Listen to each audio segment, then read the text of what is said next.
Hai semua, di video kali ini kami akan jalan-jalan ke salah satu pantai indah dan tersembunyi yang ada di Bali. Pantai yang kami tuju adalah Pantai Gunung Payung yang terletak di Desa Kutuh, Kecamatan Kuta Selatan, Kabupaten Badung.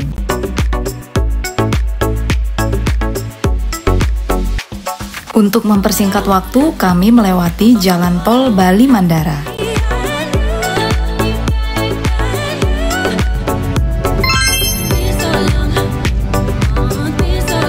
Masa tol bayar dulu ya.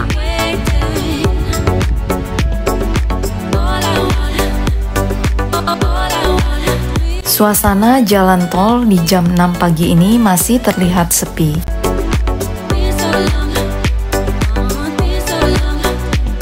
Sunrise juga masih belum nampak ya. Perluasan bangunan dari Pelabuhan Benoa juga masih terlihat gelap. Semakin waktu berlalu, cahaya matahari mulai muncul, dan view di sepanjang tol terlihat indah.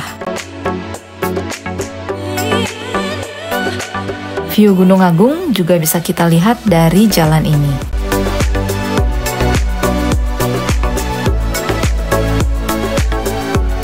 Akhirnya matahari mulai muncul di balik awan. Indah banget ya suasana pagi di jalan tol ini. Semakin mendekati ujung tol, daratan hutan mangrove pun mulai terlewati.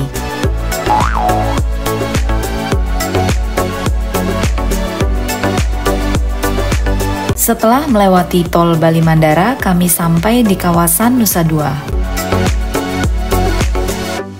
Dan kami juga melewati perempatan jalan yang sempat viral di media sosial bulan lalu saat KTT G20 karena dilalui iring-iringan dari Presiden Amerika Joe Biden. Di jalan ini kami juga melewati Politeknik Pariwisata Bali yang merupakan salah satu 6 perguruan tinggi negeri pariwisata yang dinaungi Kementerian Pariwisata dan Ekonomi Kreatif. Sekolah yang sudah berumur 44 tahun ini memiliki pilihan jenjang pendidikan yaitu meliputi program Magister, S1, Diploma 4, dan juga Diploma 3. Kami sampai di Jalan Gunung Payung. Jalannya tidak terlalu besar tapi masih cukup dilewati 2 mobil, meskipun harus agak hati-hati. Di sekitar jalan ini selain rumah-rumah penduduk ataupun perumahan, banyak juga ada villa-villa kecil ataupun homestay bagi wisatawan, dan biasanya penyewa lebih banyak dari wisatawan asing.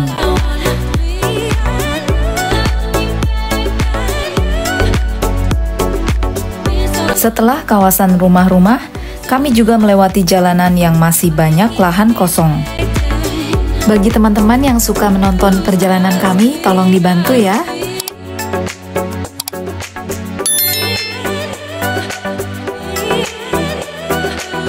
Sampai di perempatan, kita akan lurus ke jalan yang mengarah ke Pantai Gunung Payung.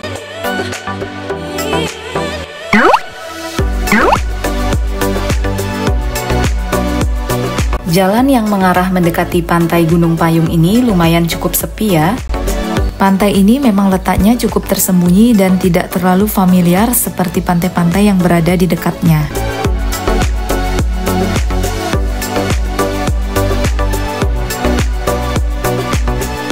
Di kawasan jalan ini kita akan melewati tempat golf yaitu Bukit Pandawa Golf and Country Club. Bukit Pandawa Golf ini berada di bagian selatan Bali dan berdiri di atas tebing batu kapur yang menghadap ke Samudra Hindia. Tempat golf yang mulai dibuka di tahun 2016 ini beroperasi setiap hari dari hari Senin sampai hari Minggu dan di jam 6 pagi sampai jam 6 sore. Di sini juga tersedia golf dengan 17 hole, 27 holes, dan juga 36 holes. Fasilitas yang ada di tempat ini diantaranya adanya clubhouse dan juga sebuah restoran. Sampailah kami di kawasan Pantai Gunung Payung. Suasana masih sangat sepi karena masih pagi hari. Saat ini kami melewati sebuah bangunan yang terkesan belum 100% jadi, tapi terlihat sangat megah. Bangunan ini termasuk dalam Gunung Payung Cultural Park. Tempat ini biasanya digunakan sebagai tempat untuk event tertentu yang berkaitan dengan kegiatan seni dan budaya Bali di Desa Kutuh. Dan sampailah kami di area parkir dari Pantai Gunung Payung. Nama dari Pantai Gunung Payung sebenarnya diambil dari nama pura yang berada tidak jauh dari tempat lokasi pantai berada. Terlihat di sini area parkir cukup luas dan di pinggir jalan banyak ada warung-warung makanan dan minuman. Parker dulu ya. Ini suasana yang terlihat dari parkiran. Di kawasan Pantai Gunung Payung ini ada sebuah amphitheater dan fasilitas seperti toilet sudah ada di sini ya.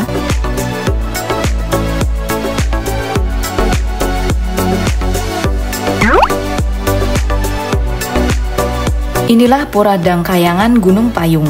Lokasinya berada di daerah tandus berbukit yang menyerupai payung. Sejarah pura ini bermula saat tokoh spiritual Hindu yaitu Dangyang Nirata yang dalam perjalanan suci ke arah Uluwatu sampai di perbukitan Desa Kutuh. Warga desa pun berkeluh kesah karena tidak adanya sumber air di tempat ini. Dengan kekuatan spiritual beliau ditancapkanlah gagang payung yang beliau bawa ke tanah dan muncullah air suci dari tanah. Untuk menjaga air suci dibangunlah Pura Gunung Payung yang sumber air sucinya sampai sekarang masih terawat dan tidak akan pernah kering. Saat ini difungsikan sebagai tirta untuk persembahyangan. Inilah suasana di sekitar Pantai Gunung Payung yang terlihat dari atas dari area parkir. Kami berjalan masuk untuk melihat area Tedung Jagat Amphitheater yang ada di Pantai Gunung Payung. Tempat ini sangat unik dan bagus ya, tapi terlihat perawatannya saat ini belum maksimal. Untuk masuk ke dalam amphitheater, kita harus melewati lorong yang terbuat dari batu.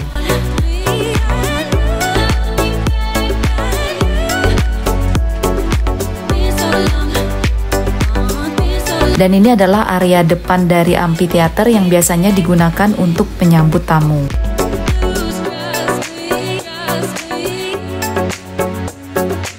Inilah suasana Tedung Jagat Amphitheater yang berada di kawasan Pantai Gunung Payung. Amphitheater ini sering digunakan untuk pentas seni dan budaya maupun disewa untuk kegiatan atau aktivitas seni budaya oleh kelompok sekolah maupun komunitas. Adanya amphitheater ini menjadi ciri khas dari Pantai Gunung Payung. Pagelaran pertunjukan seni seperti tarian, misalnya tari kecak, tidak dilakukan setiap hari. Acara teater akan digelar sesuai dengan permintaan. Selain arsitektur yang berunsur Bali dari amphitheater, keunikan lain yaitu pemandangan yang berupa hamparan luas dari Samudra Hindia.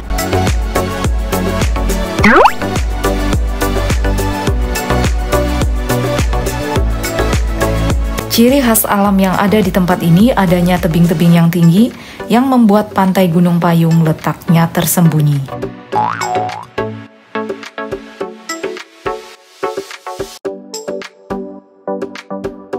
Indah banget ya. Wow. Untuk sampai ke Pantai Gunung Payung, kita bisa jalan kaki dari parkiran ataupun sewa shuttle bus. Shuttle bus mulai dibuka di jam 11 siang. Dan ini arah jalan kalau ingin berjalan kaki untuk sampai ke pantai. Jalan yang dilewati untuk sampai ke pantai banyak terlihat tebing-tebing batu karang.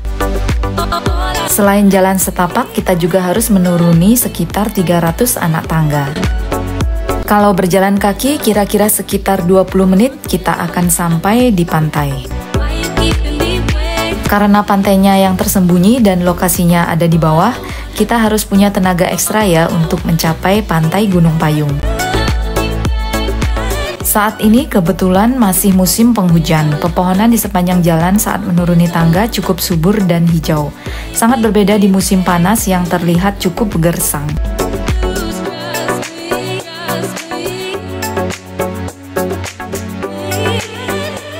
Semakin lama berjalan, semakin mendekati area pantai, dan view dari Pantai Gunung Payung pun mulai terlihat.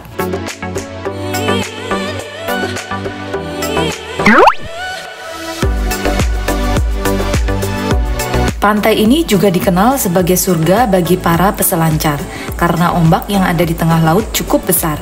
Biasanya yang surfing didominasi oleh wisatawan asing.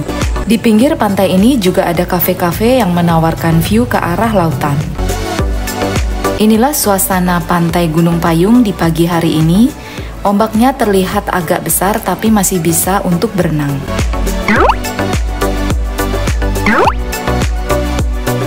Perbukitan dari batu karang yang membentang di depan pantai ini menambah keindahan dari pantai Gunung Payung. Di sini juga ada penyewaan tikar kalau ingin duduk santai sambil menikmati suasana pantai.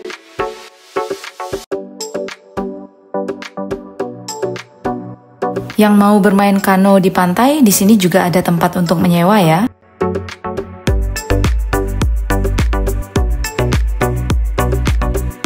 Pantai ini mempunyai pasir putih seperti butiran merica dan ada juga yang bertekstur halus, serta air lautnya yang sangat bersih dan juga jernih.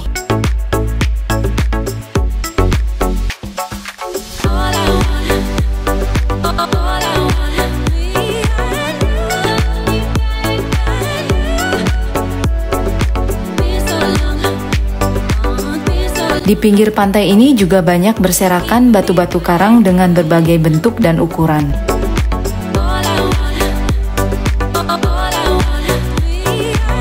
Saat ini sangat banyak ada wisatawan asing yang akan surfing karena hari ini ombaknya cukup besar.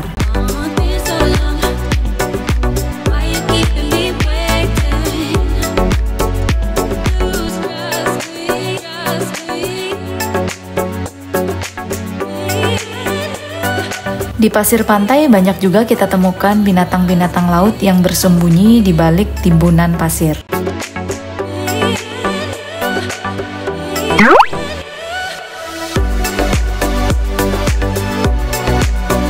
Keunikan lain yang ada di pantai ini ada banyak gua-gua batu karang yang cukup besar yang menambah keindahan suasana pantai Gunung Payung. Di depan gua ini menjadi spot foto yang paling favorit yang disukai para wisatawan.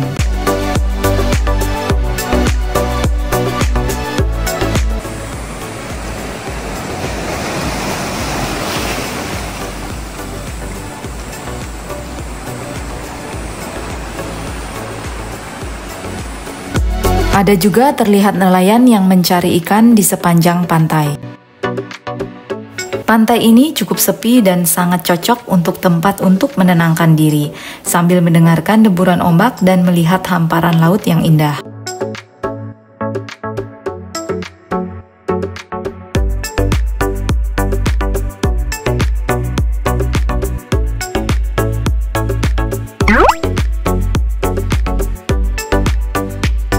Semakin siang, panas matahari semakin terik di pantai. Kami akhirnya balik ke parkiran. Kami akan on the way lagi dan melihat suasana di sekeliling pantai Gunung Payung. Dan ini adalah Kampung Bola Internasional yang menjadi ikon wisata kawasan Gunung Payung Central Park. Di dekat tempat ini juga ada sebuah lapangan bola. Kami pun on the way lagi dan keluar dari kawasan pantai Gunung Payung. Di sini kami melewati jalan baru yang termasuk dalam perbaikan infrastruktur dalam mendukung kegiatan KTT G20 bulan lalu. Jalan ini mengarah ke hotel-hotel yang digunakan dalam kegiatan KTT G20 di Nusa Dua. Di kawasan Nusa Dua kami melewati tempat diadakannya Pocari Sweat Sport Tourism Bali 2022 dalam olahraga cycling atau bersepeda. Saat melewati kawasan bandara, terkadang kita bisa melihat pesawat yang melintas.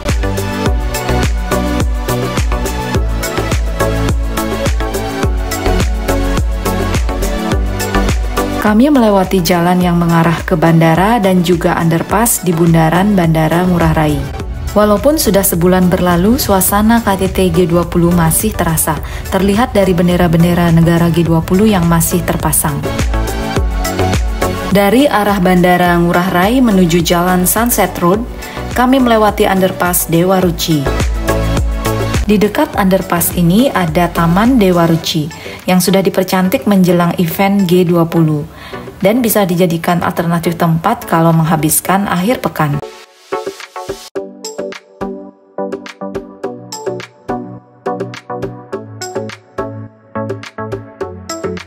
Sunset Road adalah jalan yang sangat familiar bagi para wisatawan dan menjadi one-stop destination yang ada di Bali.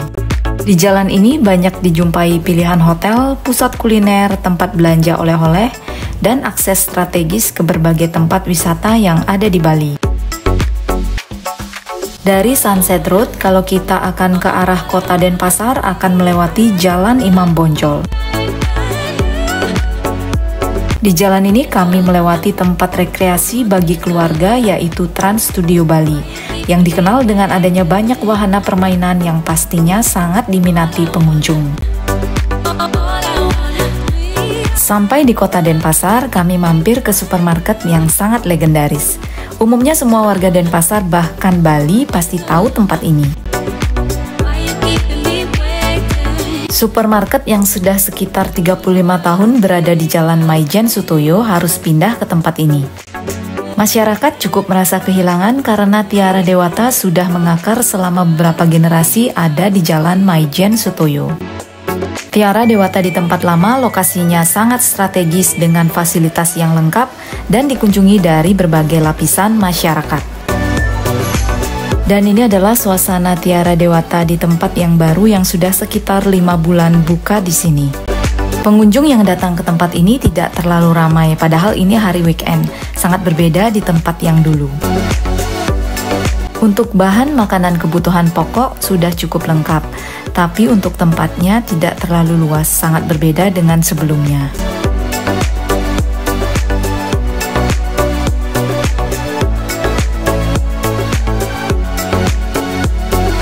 Begitu juga dengan lorong-lorong tempat pengunjung berbelanja, agak sempit dan terkesan berdesakan dengan pengunjung yang lain. Untuk area kasir juga masih sangat sedikit, jadinya agak antri saat membayar.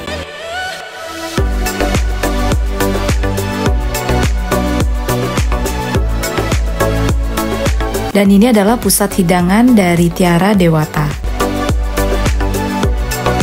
Tempatnya cukup luas, kurang lebih hampir sama dengan tempat sebelumnya. Di sini ada yang outdoor dan ada juga yang indoor. Untuk menu makanan yang dijual, semuanya masih sama seperti Tiara Dewata di Jalan Maijen Sutoyo.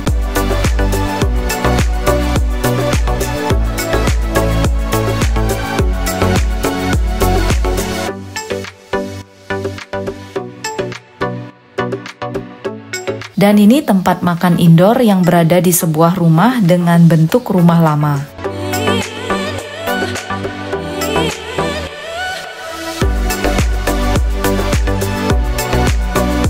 Tiara Dewata sangat identik dengan tempat bermain anak. Di sini juga sudah ada meskipun masih agak sempit. Kami order makanan yang ada di food court dan untuk pembayaran kasir ada di dalam rumah lama. Dan makanan kami pun siap. Yak Mari Makan.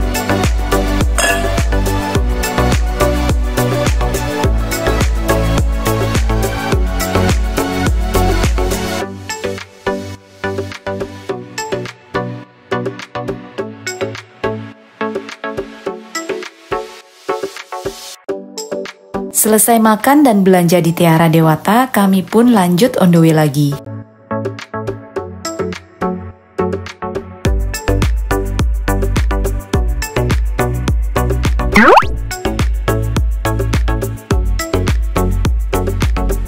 Segitu dulu untuk video jalan-jalan kali ini. Thanks for watching and enjoy your life.